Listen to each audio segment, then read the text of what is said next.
Hello दोस्तों, आप सभी को गुलाब जामुन जैसी मीठी मीठी नमस्कार। और उसी के साथ आप लोगों का स्वागत है मार्केट के पैचअप या ब्रेकअप शो में। आज के दिन हम डिस्कस करेंगे एक तो कल के दिन होने वाली दो आईपीओ की लास्ट डेट, शम्मी होटल्स और जैगल प्रीपेड।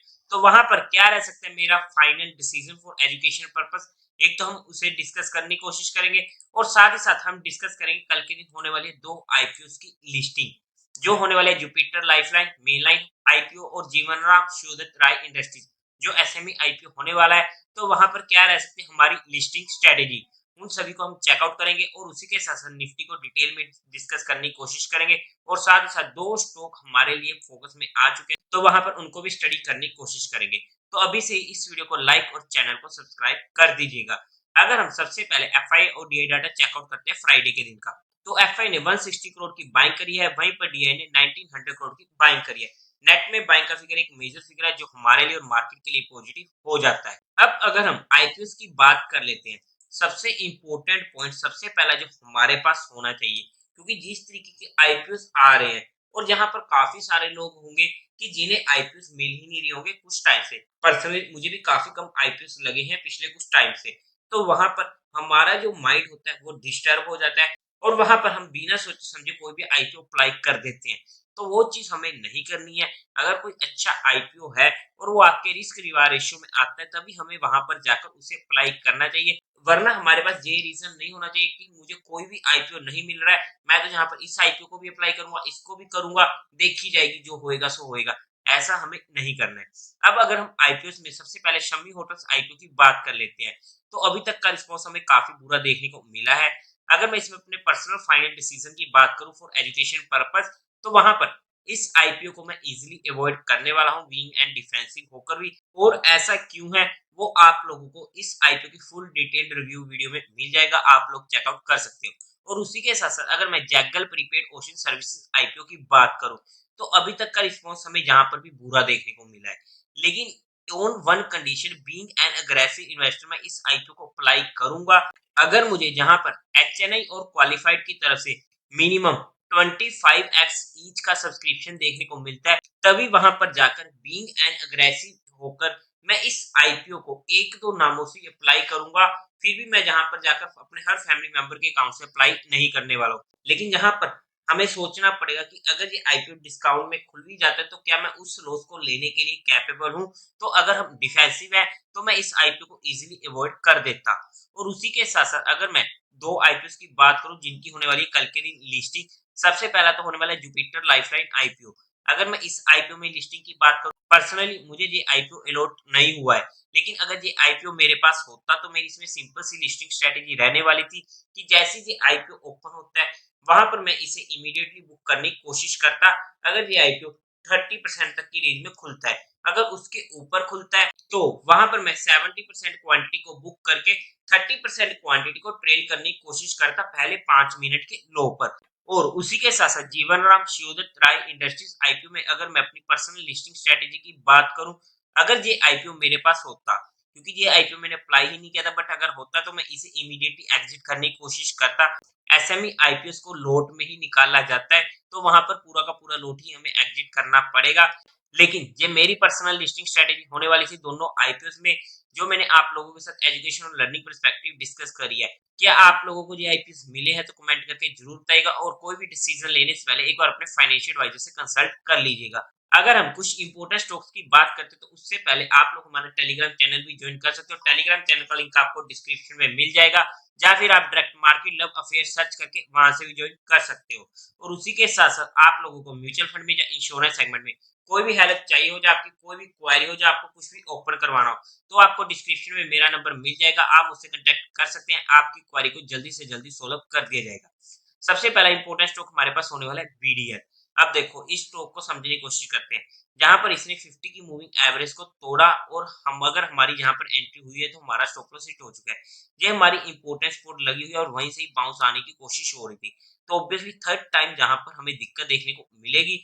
लेकिन अब ये अपनी फाइनल स्पोर्ट के पास आ रहा है, जो इसकी होने वाली है 1030 की, और एक लो वॉल्यूम्स के साथ जहां पर कंसोलिडेट कर रहा है।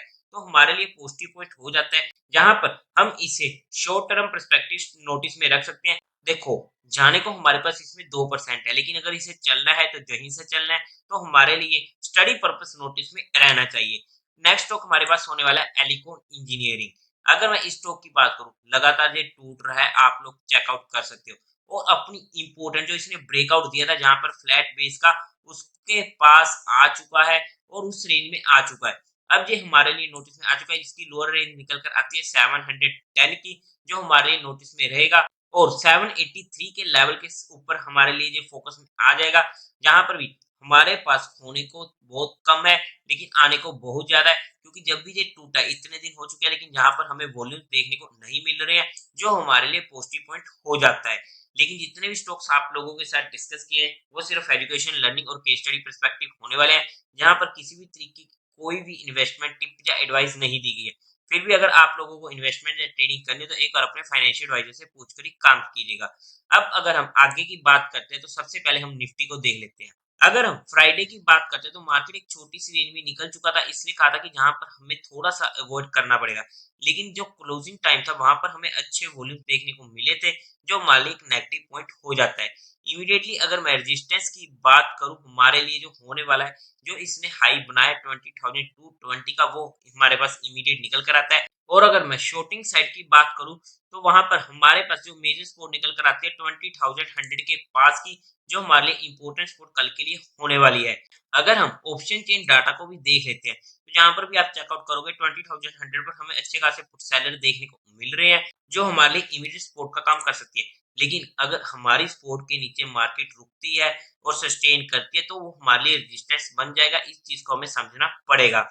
लेकिन कल के दिन, क्योंकि मार्केट में ट्यूसडे की होने वाली छुट्टी, तो ये वीक हमारे पास शॉर्ट वीक रहेगा और मिड कैप निफ्टी और फिन निफ्टी की कल के दिन होने वाली एक्सपायरी, तो वहां पर हमें कल के दिन वॉलेटिलिटी देखने को मिल सकती है, तो हमें उस चीज के लिए तैयार रहना पड़ेगा। तो हमारा स्टॉप लॉस स्ट्रिक्ट होना चाहिए, मैक्सिमम 30 पॉइंट से ज्यादा का हमारा स्टॉप लॉस किसी भी साइड का नहीं होना चाहिए। अगर हम निफ्टी को एनालिसिस करने की कोशिश करते हैं वीकली बेसिस पर, तो आप लोग चेकआउट कर सकते हो कि मार्केट इजीली ऊपर जा सकता है, लेकिन एक दो दिन के लिए जहां पर रिट्रेस हो सकता है, और वहां पर मिड कैप ट्यूसडे का दिन था जहां पर अच्छा खासा रिट्रेस हुआ और हमारा काम हो चुका था, क्योंकि वहां पर हमें एक मौका मिला डिप में बाय करने का, और वहीं से ही हमारे लिए स्टॉक्स बाउंस हो चुके थे।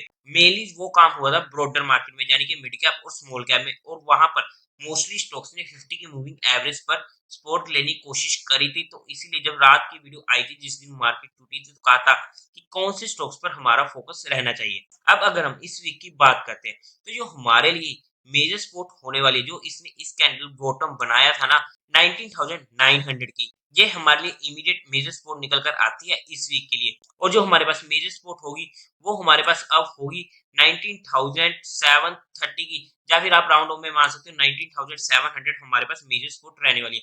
अगर मार्केट हमें इस रेंज में देखने को मिलती है तो वो हमारे पास एक अच्छा मौका होता है, जहां पर एक बास्केट बाइंग का फिर से हमें मौका मिलता है।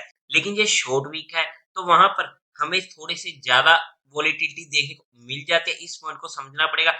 देखो, अगर मार्केट टूट रही है ना तो उसे झटके से तोड़ना पड़ेगा, ऐसा नहीं कि हल्का फुल्का नीचे है तो वहां पर बाइक आ जाएगी, जैसे ये कैंडल बनी थी, जैसे इस दिन मार्केट टूटी थी। अगर मार्केट को टूटना है ना और मार्केट को ये लेवल रिट्रेस करना है तो ऐसे ही इसको टूटना पड़ेगा, वरना तो मार्केट में नीचे की साइड बाइंग आती रहेगी और मार्केट ऊपर को जाता रहेगा। लेकिन जितनी भी चीजें हमारी यहाँ पर डिस्कस हुई है वो सिर्फ एजुकेशन, लर्निंग और केस स्टडी पर्सपेक्टिव हुई है, जहाँ पर किसी भी तरीके की कोई भी इन्वेस्टमेंट टिप या एडवाइस नहीं दी गई है।